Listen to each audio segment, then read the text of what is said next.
Olha, a primeira coisa que me vem sobre, primeiro, a propriedade coletiva, no caso do campo dos movimentos sociais urbanos, e mais especificamente dos movimentos de moradia, que é com quem eu trabalho, ou vinha trabalhando já há algum tempo, né?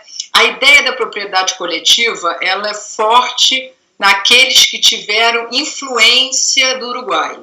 Isso é uma primeira coisa. Vem uma matriz uruguaia de propriedade coletiva forte, porque isso é um elemento central da produção coletiva autogestionária no Uruguai, de moradias, né? É uma perna forte deles até hoje, embora com o sistema capitalista, com o mercado, com especulação, a FUCVA, ela trabalha até hoje com propriedade coletiva como uma questão central.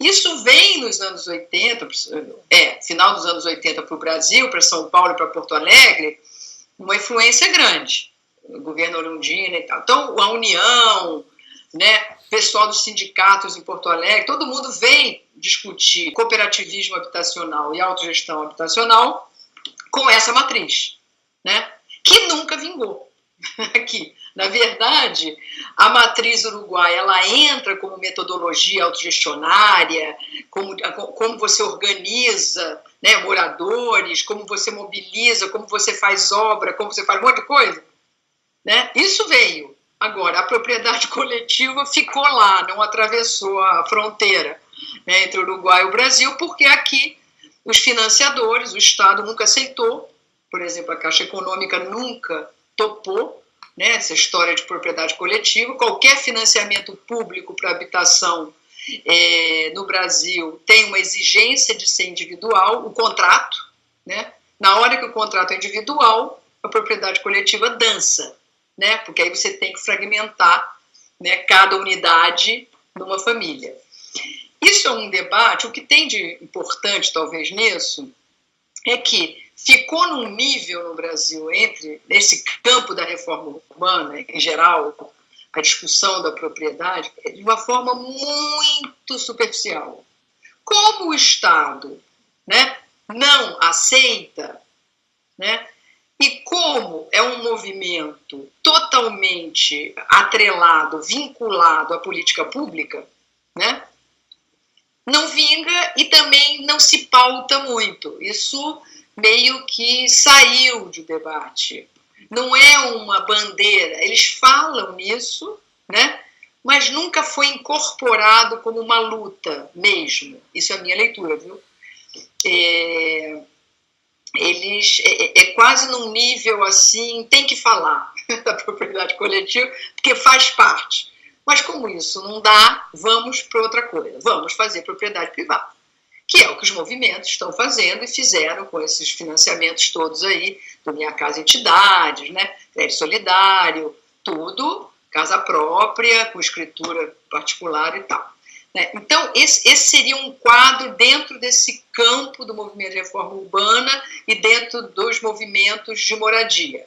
Quando você entra mais nesse próprio campo, você vê que tem umas divergências, a meu ver, interessantes, que é, por exemplo, o movimento com o qual eu trabalho aqui, com o Movimento Nacional de Luta pela Moradia, que no Rio de Janeiro começou a ter, por causa de uma das lideranças, que é a Lourdinha Lopes, né, que começou a tensionar esse tema.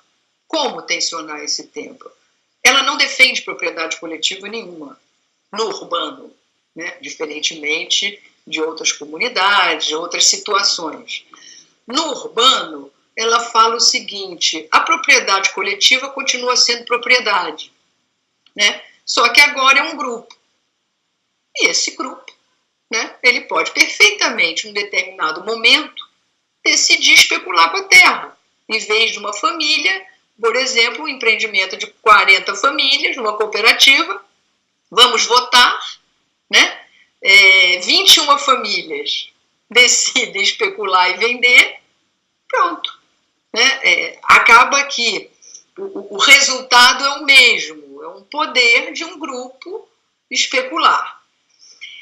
E aí ela defende sempre a posse, o direito de uso, né? com um problema, a meu ver, que é pensar, não existe propriedade pública, né? Mas é a concessão pública para os movimentos, né? E não uma propriedade, seja privada ou coletiva. Qual é o problema?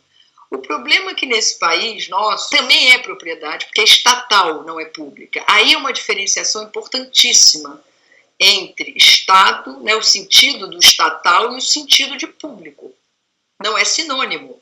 Né? O Estado trata as suas propriedades como do Estado, como um ente, né, específico, particular, diferente, né, dos grupos, dos indivíduos, né, e que pode decidir ele, né, o governo decide o que vai fazer com a sua terra.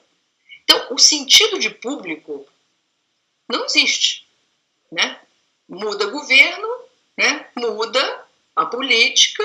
O governo petista teve uma intenção, alguns quadros, distribuir as terras públicas, né? Fizeram um grande levantamento, um grande cadastro no Brasil, com listagem de todas as terras e imóveis públicos, para uma política de redistribuição, onde os movimentos também se apropriariam disso, e nada aconteceu. Né? Porque dentro do próprio governo tiveram as forças contra a distribuição dos imóveis e terras públicas, né?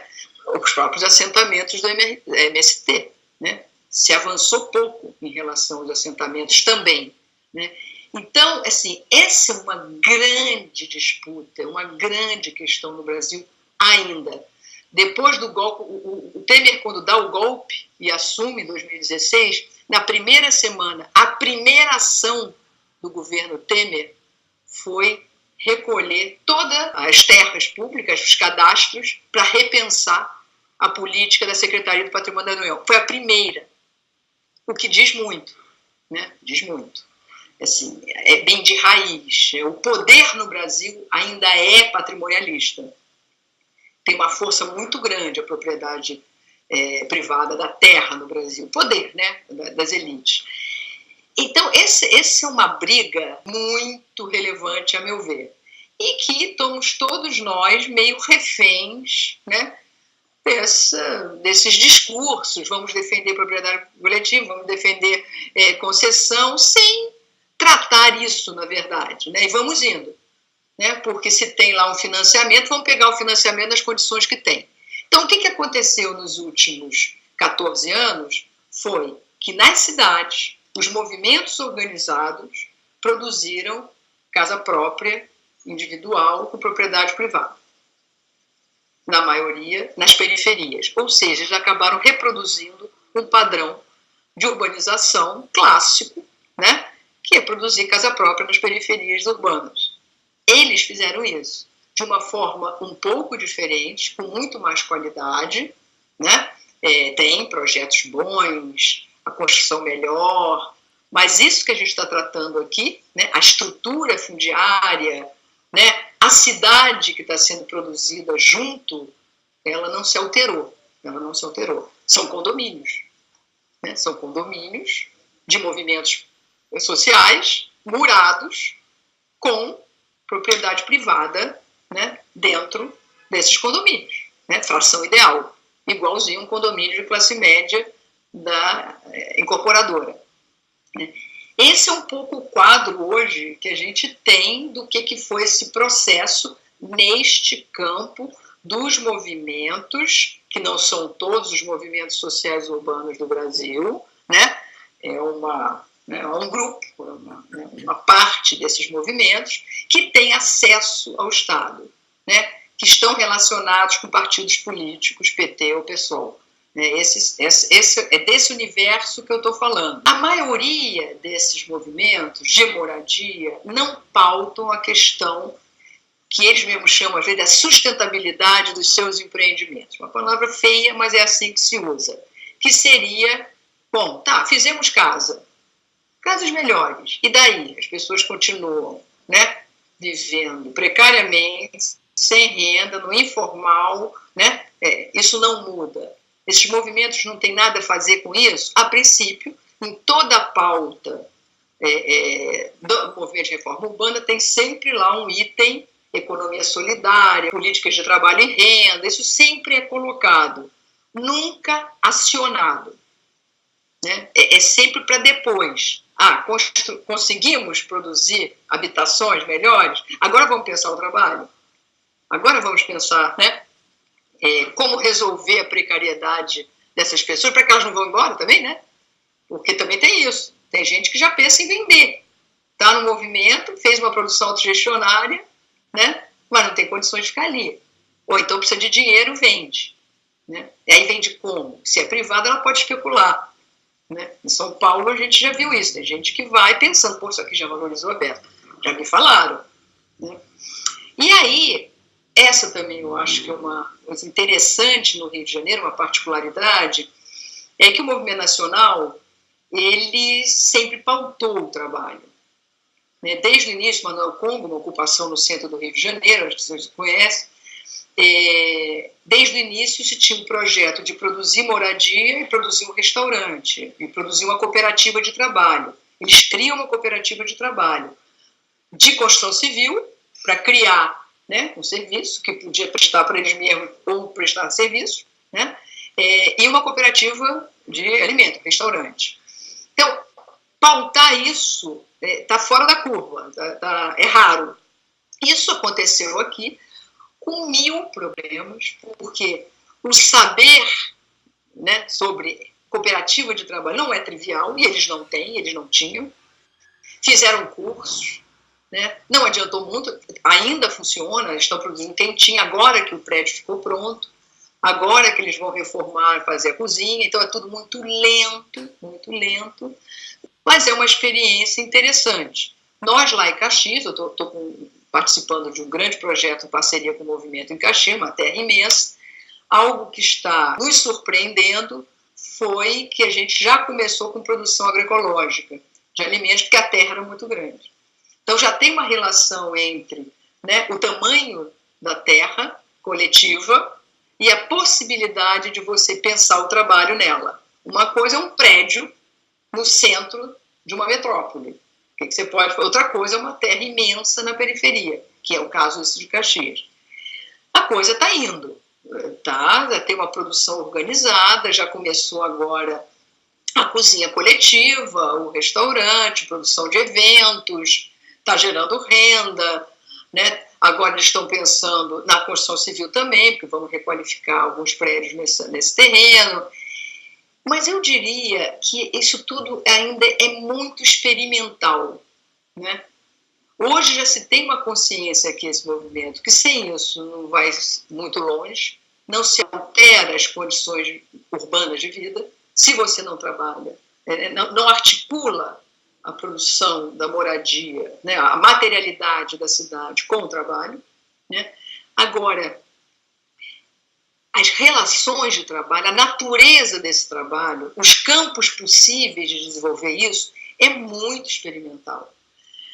O que eu estou vendo é o seguinte, as demandas vão aparecendo ao longo da produção da cidade, por exemplo, a infraestrutura. Né? A gente está numa periferia em Caxias que tem problema gravíssimo de água, acesso à água potável. É um município que inunda, que é uma baixada, mas ao mesmo tempo falta água potável. As escolas fecham no meio do dia porque não tem água, manda as crianças embora. Então, é uma questão. Tem uma escola dentro do terreno da ocupação. Começou a se discutir, os moradores, nós, né? Vem cá, a gente tem que trazer a questão da água para cá. E aí vem, né, colegas nossos da UFRJ pensar tecnologias alternativas, por exemplo, de acesso à água, captação de água da chuva, enfim, aí vem como demanda, né, para solucionar um problema. E aí a gente começou a ver que isso tem uma demanda econômica das pessoas, porque sem água eles deixam de fazer um monte de coisa que eles poderiam produzir. Por exemplo, todos os restaurantes que tem, as biroscas e tal. Aí que a gente começou, né, essa relação, né, do urbano, da infraestrutura, que é um trabalho, é um serviço, né, é um saber de você começar, né, a ensinar, a formar a economia do bairro. Aí é para a economia do bairro. Né? Fizemos um mapeamento dessa economia grande, né, levantando, fomos ver o que as pessoas produziam, o que as pessoas faziam, para tentar fazer essa relação, né, entre condições urbanas de vida e o trabalho. Mas, em relação à propriedade, especificamente esta economia, porque eu estou falando até agora as condições urbanas em geral, e a relação disso com o trabalho, é algo que está emergindo. Essa experiência lá, a propriedade coletiva, ela vigora porque ela não foi regularizada, né? Então, como é uma propriedade ainda que não se resolveu, uma terra pública, que ainda não foi concedida formalmente ao movimento, sim, de boca, ela é coletiva, porque ela não tem, né, nada que diga que tenha que fragmentar e privatizar, né, entre as famílias que estão lá. Mas se a gente resolve, e eles decidiram isso, entrar com um projeto na Caixa, né, a Caixa já avisou que vai ter que. E aí começa experiências interessantes, que a gente começa uma enorme discussão com esse movimento, e eles exigem que seja não condomínio, eles não querem condomínio nessa terra, eles querem loteamento, lotinho. Os arquitetos lá da assessoria quase se infartaram, né? Foi um embate interessantíssimo. Eu fiquei do lado do loteamento, na verdade. Mas a visão é o seguinte, o condomínio dá uma possibilidade de você fazer projetos, né, urbanísticos muito mais interessantes, porque a lei é muito mais, né, menos exigente, tamanho de rua e tal. Então, uma visão urbanística, né, típica. O projeto fica lá, ruas curvas, arborizações, e o movimento falando nem pensar. Condomínio, não. Porque nós queremos que as ruas que vão atravessar aqui sejam públicas, as praças sejam todas públicas, né? E o lote pode ser de cada um, se a Caixa exigir. Essa é a fala das lideranças. E vai ser assim, enviamos loteamento, né? Dentro de um desenho mais conservador, por causa da lei, né? Só que o que tem de interessante é que na visão deles, a casa é privada, mas o resto, inclusive a parte que é do movimento que não entrou, né, é uma escola que a gente está subindo lá, por exemplo, né, a gente está subindo uma escola, eles não estão pondo no projeto todo o terreno. Eles puseram só os terrenos para as casas, com as ruas, e ficaram com outras partes, para eles, que é coletiva, aí é do movimento, para fazer formação, né, para fazer, enfim, a gente está fazendo pré-vestibular agora, tem várias ações lá dentro. Mercearia, lojinhas, eles querem para escoar a produção de alimentos, enfim. Então, o que está se desenhando hoje ali como experimento, né, na verdade, não é o branco e preto. Olha, privado é o mal, a pessoa especula, né, e o público é, né, a saída, porque o público é o de todos. A gente sabe que não é nem isso, é estatal, ou o outro, né, é o privado. A gente está vendo possibilidades diversas de apropriação da terra, né? E, na verdade, o mais importante é a capacidade desses movimentos organizarem, de fato, essas pessoas, né? É elas aderirem a um projeto de cidade outro, né? E esse que é o problema, porque esses movimentos no Brasil não são capazes de fazer isso, porque a precariedade é imensa no trabalho, né? O que acaba contando é quanto eles têm de grana para sobreviver, se tem escola perto para o filho, se tem, né? São várias coisas que decidem eles morarem ali de alguma forma. Então, a propriedade acaba ganhando um outro lugar nessa discussão. Ela não é tão a base da história. A base é a organização, é um projeto coletivo, né? A propriedade, ela pode até ser privada, se aquela galera que está ali, por exemplo, essas famílias, essas 10 famílias que estão produzindo alimento naquela terra, né? Se aquilo ali realmente continuar como está, o restaurante funcionar, aquelas pessoas não vão especular com terra nenhuma. Aquilo ali é a forma deles morarem e viverem, né? Aí a propriedade é secundária. Na verdade, o central, né, é o trabalho coletivo. É algo que eles estão conseguindo fazer, elevando o patamar de vida deles de uma forma impressionante. Porque eram todos desempregados, sem um tostão, por isso estão ali naquela terra, uma precariedade há 4 anos imensa, né, gente? Chuva dentro, neném nascendo, aqueles dramas, né? Só que eles estão agora começando a funcionar, estão muito impressionados com o que eles estão podendo fazer, não esperavam isso, né? Então, eu estou repensando um pouco hoje essas nossas verdades, um pouco, né? Verdade que a gente segura, né? Nesses princípios, né? A propriedade coletiva era porque, sem dúvida nenhuma, no Uruguai é uma dimensão importante e funcionou, mas funciona num contraponto ao mercado, tudo bem, né? Que as pessoas estão lá, não podem vender, né? Então elas ficam lá e não especulam, né? Mas, por exemplo, no Uruguai não tem experiência de trabalho coletivo dentro da FUCBA. A princípio, são todos assalariados, são todos trabalhadores com seus empregos, né? Que se encontram, né, à noite no fim de semana para fazer festa e tal. É um projeto importante, né? Mas ele não mexe com o que eu vejo que é a estrutura de uma sociedade, que são as relações de trabalho, né? Ele não mexe. Eles próprios, a FUCBA até admite isso, né? E hoje está aparecendo problemas no Uruguai interessantíssimo, que é conflito na própria classe operária.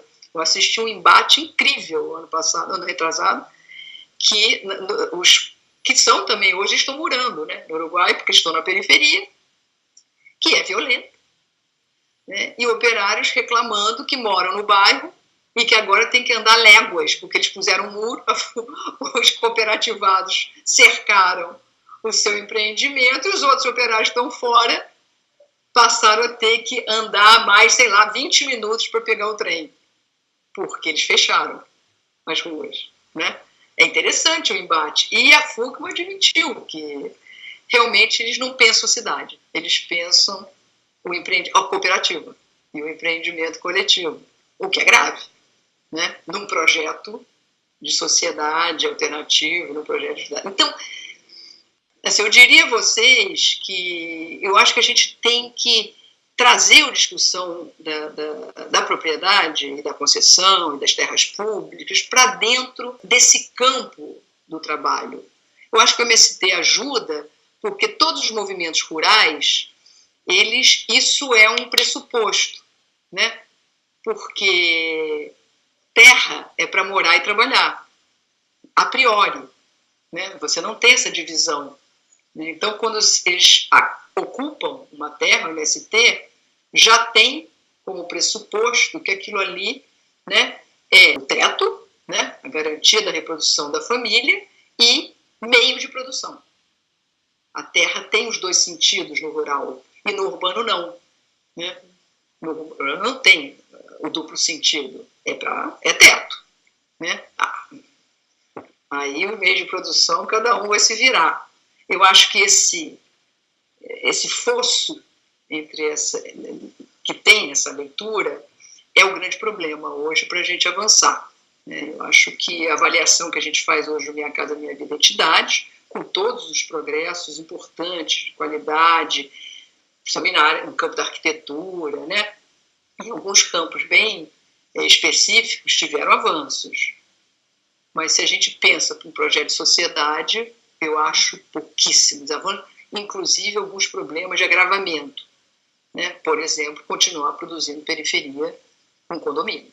Né? Eu acho que isso aí ninguém nunca defendeu. Né? Ninguém acha que isso aí está construindo uma cidade democrática, uma sociedade, é uma cidade no sentido do comum, né? Que agora está na moda, né? A ideia do comum. Essas foram as primeiras coisas que vieram à cabeça assim, do que eu tenho acumulado nessa experiência aqui com os movimentos, mas especificamente no Rio.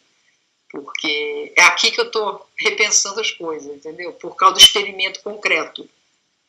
Essa experiência concreta em Caxias tem feito a gente repensar um monte de coisa. Mas eu confesso que estamos repensando agora, né? A gente está no olho do furacão, eu acho, né? E difícil. É meio sofrido repensar, né? É meio sofrido, porque a gente fica, às vezes, sem chão, né? E não dá para a gente ficar se confrontando numa luta importante desses movimentos, né? A gente tem que estar junto, não pode ficar. Eu andei um tempo muito crítica, chateada, porque não é possível isso aí, fazer condomínio não pode. Não, peraí, vamos. Aonde está o problema? Né? Aonde está o problema? E eu acho que está nos campos disciplinares mesmo. Acaba que volta os fragmentos dos campos disciplinares. Né? Economia é uma coisa, planejamento urbano é outro, que não é nem sinônimo de arquitetura, né? Ainda tem isso. Um é cidade, o outro é o projeto, o outro. Aí cada um vai querendo se situar e fazer as coisas que acredita no seu campo, né? E aí, isso é fantástico para o pensamento hegemônico, né? É ótimo fragmentar tudo, porque aí cada um fica na sua casinha e o capital na sua visão de totalidade, né? E janta, né? Porque eles têm o projeto de totalidade, né? Subjetividade, valores, né? Enfia tudo ali. E nós ali, nas caixinhas. Na verdade, esse é o grande problema, né?